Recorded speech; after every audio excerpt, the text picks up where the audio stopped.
আল্লাহ কে? প্রিয় ভাই ও বোনেরা, আজ আমরা আলোচনা করব আল্লাহ কে। আমরা যাকে ডাকি, যাকে সিজদা করি, সেই রব আসলে কে? আল্লাহ শুধু একটি নাম নয়, তিনি হচ্ছেন সৃষ্টিকর্তা, পালনকর্তা, দয়ালু এবং বিচারক। আমরা প্রতিদিন নামাজে বলি আলহামদুলিল্লাহি রাব্বিল আলামিন, কিন্তু কখনো কি ভেবে দেখেছি এই রব কে? আল্লাহ বলেন, বলুন তিনি আল্লাহ এক। সূরা ইখলাস। এর মানে আল্লাহর কোনো শরিক নেই, তিনি কারো মতো নন, তিনি জন্ম দেননি, জন্ম নেননি।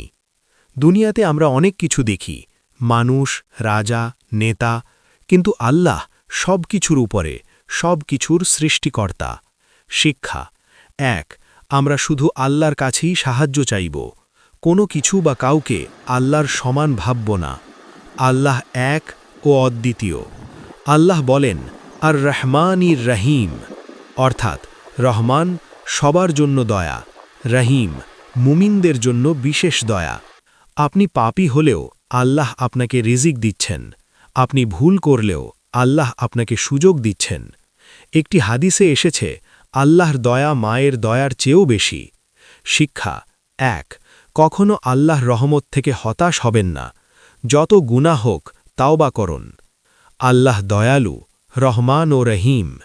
আল্লাহ বলেন মালিক ইয়াউমিদ্দিন,